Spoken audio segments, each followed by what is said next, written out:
ઘણા લોકોના મેસેજ આવે છે, ભાઈ તું કેમ આમાં કઈ બોલતો નથી, હવે બોલ ની, એમ વિડીયો બનાવી ની, એમ શું બોલું ભાઈ, નાની નાની વાતમાં માફી મગવાની, બાંધવાનું ને અંતે સમાજવાદ ફેલાવવાનું, વાતું કેવી મોટી મોટી કરવાની, ધર્મ માટે મરી જવા તૈયાર થઈ, હિન્દુઓ જાગો, હિન્દુઓ આમ કરો ને તેમ કરો, એ જ હિન્દુઓ પાછા નાની નાની વાતમાં સમાજવાદ ફેલાવે છે. આમાં મારે શું બોલવું, મને બોલતાય શરમ આવે છે. હકીકતમાં હિન્દુઓ આપણે સાચું કહું ને, ખોટું ના લગાડતા, કોના જેવું કામ કરીએ છીએ તમને ખબર છે? જયારે કોઈ છોકરીનું રેપ થાય ને, તો એની રેલીમાં, જે કેન્ડલ રેલીમાં એ છોકરીને ન્યાય માંગવા માટે જતા હોય છે ને, એ જ વ્યક્તિઓ પાછા કોઈ છોકરીને એકલી જોઈને રેપિસ્ટની નજરે જોવે છે ને, એના જેવું હિન્દુઓ કામ કરી રહ્યા છીએ આપણે. હમણાં જ ગુજરાતમાં એક જગ્યાએ હિન્દુ ને મુસ્લિમ લોકો વચ્ચે પથ્થરમારો થયો હતો. કેટલા સમાજના આગેવાનો એ મુસ્લિમોને ફોન કરીને ગાળો દીધી, કેટલા સમાજના આગેવાનો ટોળા લઈને ત્યાં મુસ્લિમોને મારવા જતા રહ્યા. એ મને કોઈ કહેશે? આ આપણે હિન્દુઓ છે, આપણા પાડોશી યારે આપણે સાવસ થઈને ફરીએ છીએ, પણ થોડુંક સેટું જવાનું થાય ને આપણે મીંદડી થઈ જાય.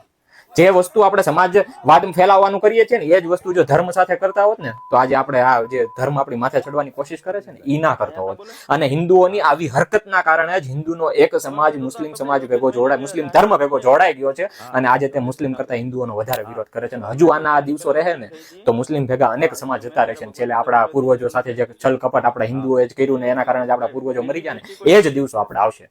એટલે આવી નાની નાની બાબતો મૂકો, હિન્દુઓ જાગો, રિક્વેસ્ટ કરું છું ને. હું તો કહું છું, અમુક સમાજના આગેવાનોને છે ને, હવે નિવૃત્તિ લઈ લો મારો બાપ. આ જવાંદડાઓ જે હિન્દુ વિશે સારું વિચારે છે ને, એને આવવા જો, એને એન્ટ્રી આપો, કાંઈ એને તમારી હારે રાખો અને એને તમે મોર કરો હવે.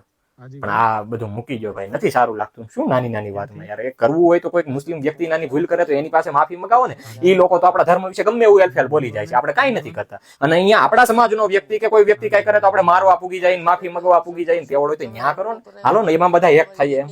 આ શું બધું કરવાનું યાર? આપણે અંતે તો આપણું લોહી ભેગું થઈને એક જ થાય છે ને, તો પછી શું કામ ને આપણે અંદરો અંદર આપણા લોહી ઉપર છાંટા ઉડાડીએ ને આપણને ધર્મને બદનામ કરીએ છીએ. જો સમજાય તો આ વિડીયો દરેક વ્યક્તિ હિન્દુ સુધી પહોંચાડજો.